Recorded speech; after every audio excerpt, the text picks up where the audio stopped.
قرآن کریم میں کتے کو 3 عادتوں کی وجہ سے ناپاک کہا گیا، 3 فطرتوں کی وجہ سے کتے کو نجس کہا گیا ہے۔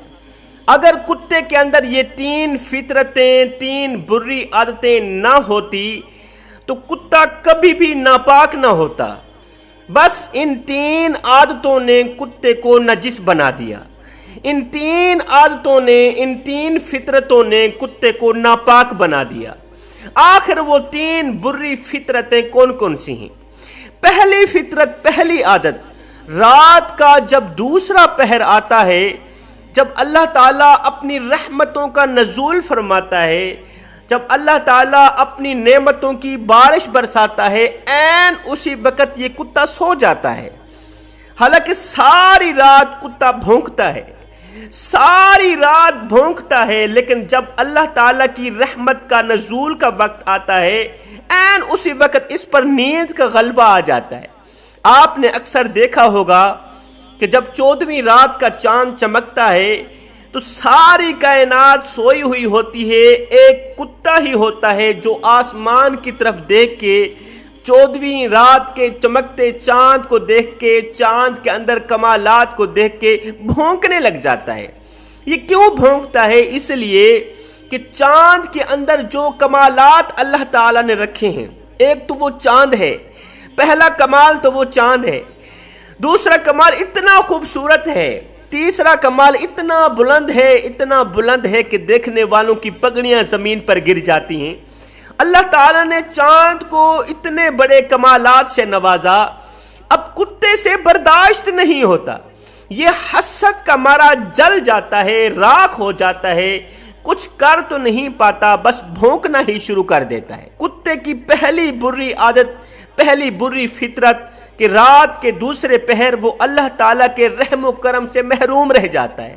یہ اللہ تعالیٰ کے رحم و کرم سے محروم رہ جاتا ہے، اس لیے تو اسے ناپاک کہا گیا، اس لیے تو اللہ تعالیٰ نے اسے نجس بنایا۔ دوسری فطرت، یہ اپنے ہم جنس کتوں کو دیکھ کے بھونکتا ہے، اپنی قوم کا ویری ہے، قوم کو دیکھ کے حسد کی آگ میں جل جاتا ہے، قوم سے نفرت کرتا ہے، قوم کو دیکھتا ہے بھونکنے لگ جاتا ہے۔ اس لیے تو اسے ناپاک کہا گیا، اس لیے تو اسے نجس بنایا گیا کہ یہ قوم کا ویری ہے۔ میں آپ لوگوں کو صرف اشارہ دے رہا ہوں، ہر بندہ اپنے اپنے اندر جھانکے، اپنے گریبان میں جھانکے اور وزن کرے، کہیں کتے والی فطرت، کتے والی بری عادت آپ میں تو نہیں پائی جاتی۔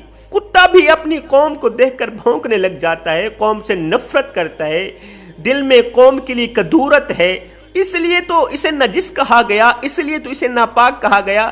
تیسری فطرت، اپنی غذائی ضرورت پوری کرنے کے بعد، کھانا کھانے کے بعد بچا ہوا کھانا کسی اور کتے کو نہیں دیتا تاکہ اس کی بھوک بھی زائل ہو جائے، نہیں، بلکہ اپنے پیروں سے زمین کے اندر گڑھا کھودتا ہے، بچا ہوا کھانا مٹی میں دفن کر دیتا ہے، اس لیے کہ کسی اور کے کام نہ آئے، کوئی اور اسے نہ کھائے۔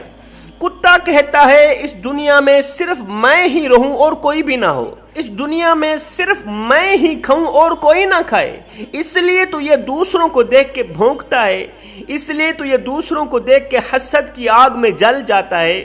ہم ایک لمحے کے لیے اپنے اندر اتریں، ہم ایک لمحے کے لیے اپنے باطن پہ اتریں، کیا اس وقت میں اور آپ اس بری فطرت میں مبتلا نہیں؟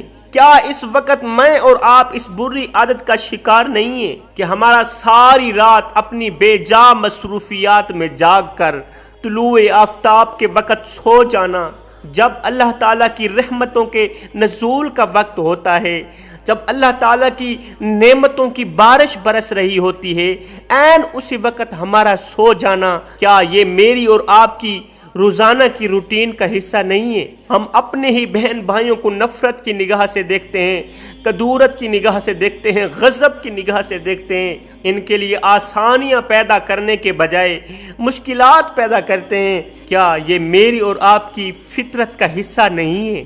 اپنی غذائی ضروریات پورا کرنے کے بعد بقیہ کھانے کو فریج جیسی مشین میں محفوظ کر دینا اور بعد میں ضرورت نہ پڑنے پر ضائع کر دینا، کیا یہ ہمارا روز مرہ کا معمول نہیں ہے؟ ان تمام باتوں کا جواب شاید ہم تمام لوگوں کے پاس نہ ہو۔ بچا ہوا کھانا بھوکھوں کو کھلانے کے بجائے، کسی ایک کی بھوک مٹانے کے بجائے روڑی پہ ڈال کے ضائع کر دیتے ہیں، کیا یہ کتے کی فطرت میں شامل نہیں ہے؟ ہم چاروں طرف نظر دوڑا کر دیکھیں، غربت ہی غربت نظر آتی ہے۔ آج میرے معاشرے کا حال یہ ہے کہ محلے میں رہنے والا غربت کی دلدل میں پھنسنے والے شخص کو اس طرح سمجھا جاتا ہے جیسے کہ اس کے اندر کچھ سب سے بڑا عیب ہے، اس کے اندر دنیا کا سب سے بڑا عیب پایا گیا ہے۔ وہ عیب کون سا ہے؟ وہ عیب غربت ہے۔ بس اسی عیب کو مد نظر رکھتے ہوئے غریب کا کوئی حال نہیں پوچھتا، غریب سے کوئی سلام نہیں کرتا، غریب سے کوئی رشتہ نہیں دیتا، نہ کوئی دیتا ہے نہ ہی کوئی لیتا ہے۔ اسے کتے کی فطرت کی طرح، کتے کی عادت کی طرح حقارت کی نظروں سے دیکھا جاتا ہے۔ اس کی اپنی قوم اس سے نفرت بھری نگاہوں سے دیکھتی ہے۔ جس طرح کتا اپنی قوم کا دشمن ہے، کتا اپنی قوم کا ویری ہے، سیم اسی طرح آج کا انسان بھی قوم کا ویری بن چکا ہے، قوم کا دشمن بن چکا ہے۔ کسی کو اچھا کھاتا دیکھ کر برداشت نہیں کر سکتا۔ کوئی سکون میں کیوں جی رہا ہے؟ کسی کو ایک پل کے لیے سکون کیوں مل گیا؟ اگر کسی کو ایک پل کے لیے سکون مل بھی گیا ہے تو اس کا جینا حرام کرنے کے لیے پیر کے پاس گئے، جادو ٹونا کرانے کے لیے کہ اللہ اس کا جینا حرام کر دے۔ مجھے ایمان سے بتاؤ، کیا یہ کتے والی عادت نہیں ہے؟ کتا بھی کتوں کو حقارت کی نگاہ سے دیکھتا ہے، آج کا انسان بھی غریب انسان کو حقارت کی نگاہ سے دیکھتا ہے۔ ایک غریب لڑکا کسی کے گھر اس کی بیٹی کا رشتہ لینے کے لیے گیا۔ بیٹی کا باپ بولا، تم غریب ہو، 2 ٹکے کے مزدور ہو، صبح کو کھاتے ہو شام کے لیے نہیں ہوتی، شام کو کھاتے ہو صبح کے لیے نہیں ہوتی، لہٰذا میری بیٹی غربت اور تکالیف والی زندگی ہرگز نہیں بسر کرنا چاہتی۔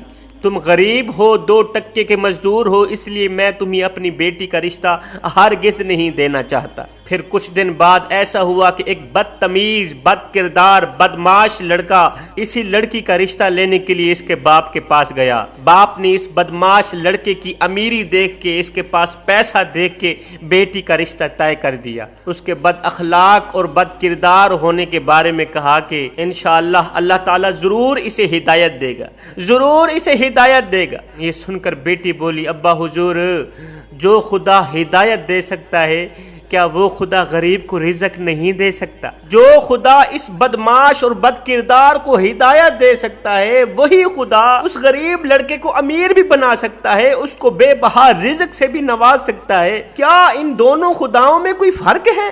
اگر فرق نہیں ہے تو بس خدارا میرا رشتہ اس غریب لڑکے کے ساتھ ہی کر دو، میرا رشتہ اس غریب لڑکے کے ساتھ کر دو۔ وہ مجھے 2 وقت کا کھانا دے نہ دے یہ تو میرا اللہ ہی جانتا ہے، مگر ایک بات ضرور ہے، اس بات کا مجھے پکا یقین ہے، پکا یقین ہے کہ وہ مجھے عزت ضرور دے گا، وہ مجھے مقام ضرور دے گا، وہ مجھے رسپیکٹ ضرور دے گا۔ نیک ہے، 5 وقت کا نمازی ہے، اس کا اٹھنا بیٹھنا میرے اللہ کو پسند ہے، اور ابا حضور تم مجھے ایسے گنہگار کے ہتھیں چڑھا رہے ہو جو اپنی جان کا دشمن ہے، وہ میری جان کی رکھوالی کیسے کر سکتا ہے؟ ہائے اللہ، آج کے ماں باپ کو پتہ نہیں کیا ہو گیا۔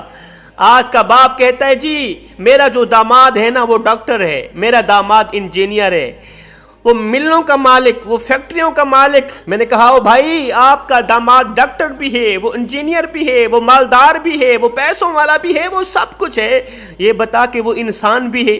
خدا را ہاتھ جوڑ کے عرضی کر رہا ہوں، اپنی اسلام کی مقدس شہزادیوں کو انسانوں کے حوالے کرو۔ وہ مالدار نہیں کوئی بات نہیں، وہ پیسوں والا نہیں کوئی بات نہیں، اس کے حوالے کرو جو تمہیں بھی عزت دے اور تمہاری بیٹی کو بھی عزت دے۔